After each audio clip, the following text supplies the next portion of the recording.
가장 뜨거운 이슈. 오늘의 헤드라인. 출발 새아침 헤드라인 인터뷰. 네, 2부 고 장자연 씨 사건으로 이야기 나눠보도록 하겠습니다. 장자연 씨 사건이 수면 위로 떠올라오면서 온 국민의 관심을 받게 된 데는 많은 분들 알고 계시지만 증언자로 나선 윤지호 씨의 역할이 있었습니다. 그런데 최근 윤지호 씨 증언에 대한 의혹이 제기되고 있습니다. 지난 주말 한 탐사 보도 프로그램을 통해서 고 장자연 씨의 육성이 공개됐죠. 타살 의혹 마저 거론이 되고 있는 그런 상황입니다. 이 사건 최초 보도한 김대호 기자 스튜디오로 모셨습니다. 김 기자님 어서 오십시오. 네, 안녕하세요. 예, 연예부 30년 경력이다 이런 얘기를 저는 들었습니다만 네. 장자연 씨 사건과는 어떤 인연이 있으신지요? 당시에 굉장히 큰 사건들이 있었습니다. 바로 연예인들의 연속적인 이제 자살 사건들이 계속 이어졌었는데요.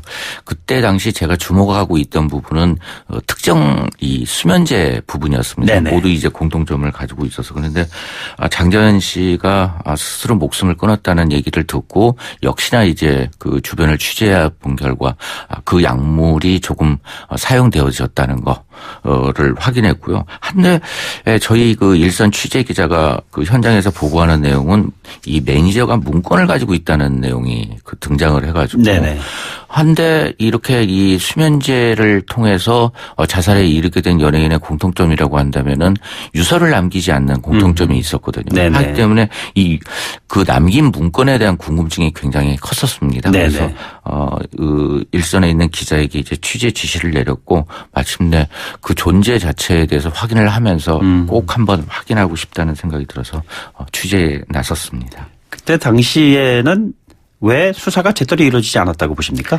두 가지 측면이 있는데요. 그 개인적으로는 제가 생각할 때 저 역시 이제 참고인 조사를 받았는데 상당히 강도 높은 조사를 받았습니다. 그래서 1년치 이제 위치와 관련된 부분, 그다음에 또 문자와 이제 통화 내역들 이 부분에 대해서 다 경찰이 이 제 거에 대해서 들춰봤고 한데 이제 또 다른 측면에서 부족한 점들이 많았다고 생각을 하고 있고 그다음에 저 역시도 그런 부분이 있긴 하지만 증거 부분이나 여러 가지 이제 직접적인 당사자가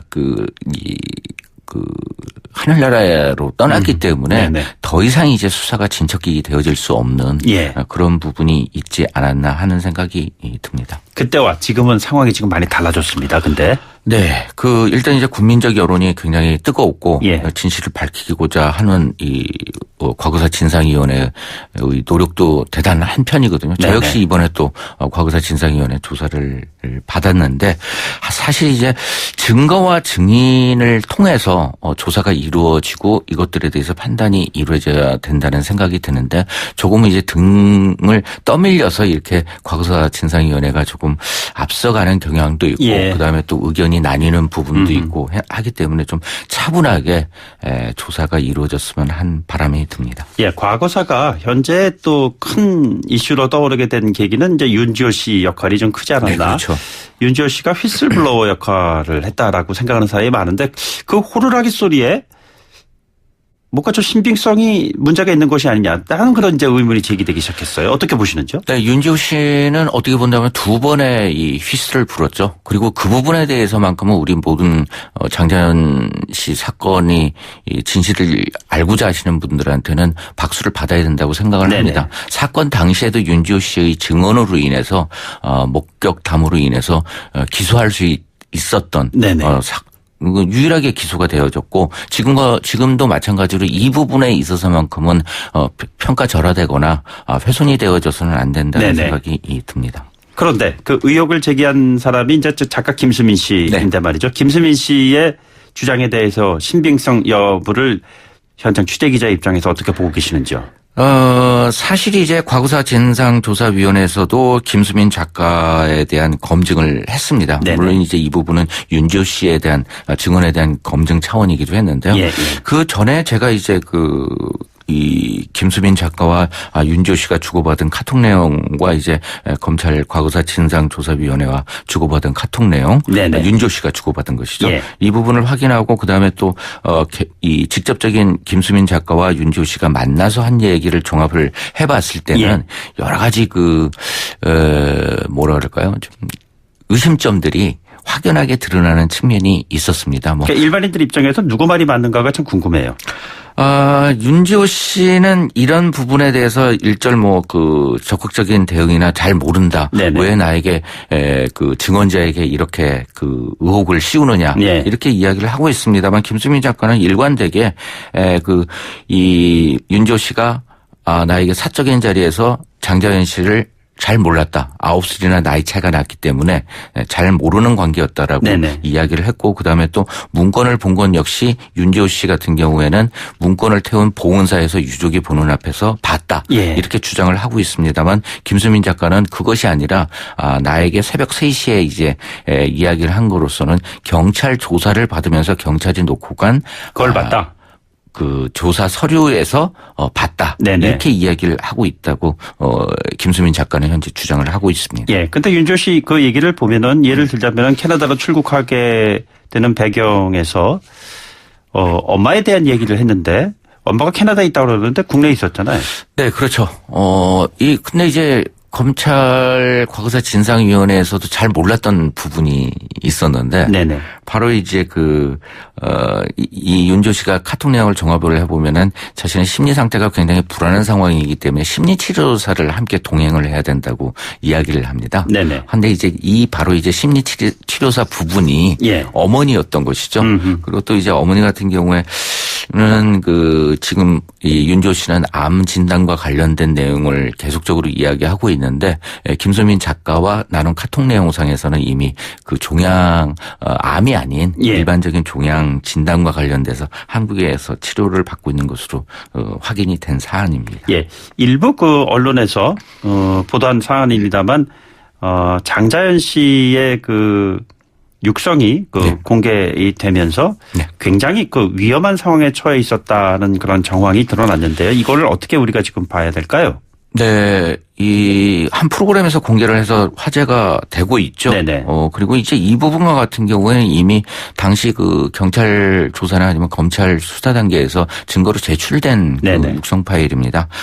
그리고 이제 이 밖에도 장자연 씨가 다른 사람들에게 당시 심정을 호소한 적은 굉장히 많아요. 증거로 있거나 아니면 남아있지 않은 상황에서도 이 상황은 이제 윤지호 씨처럼 단순하게 위약금 600만 원을 내고 나갈 수 있는 상황이 아니라 예. 여러 가지 협박을 소속사 대표에게 받았던 상황이고 예. 그다음에 또 연예계는 물론이고 다른 이제 법적인 압박 그리고 또 이제 다른 조금 이제 무슨 조직으로부터의 해약 예. 이런 협박 부분을 계속적으로 받았기 때문에 상당히 어려운 상황이었던 것이죠. 예, 그래서 예.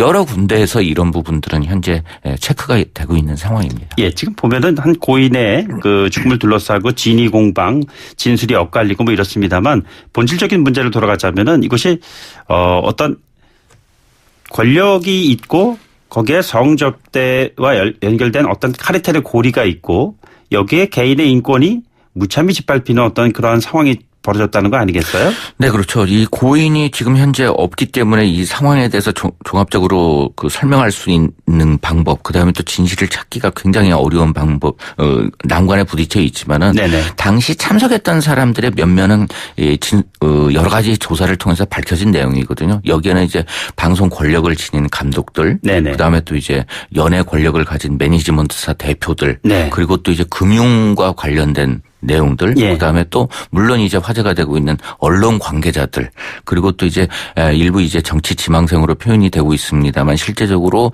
이 장자연 씨의 신체에 대해서 성추행을 했던 것으로 혐의가 있는 정치 지망생, 네네. 모두 다 권력을 지닌 사람들이죠. 예. 여기에 이제 중간 거점이라고 하는 것은 바로 이제 장자연 씨가 속해 있던 소속사 대표가 그 자리에 있는 네네. 것이고, 이 소속사 대표의 어떤 이 금융이나 대출이나 아니면은 또 이제 그 작품에 출연시키기 위한 그런 어떤 노비 부분 이런 부분에 대해서 신연기자가 동원이 된 것만큼은 분명한 사실입니다.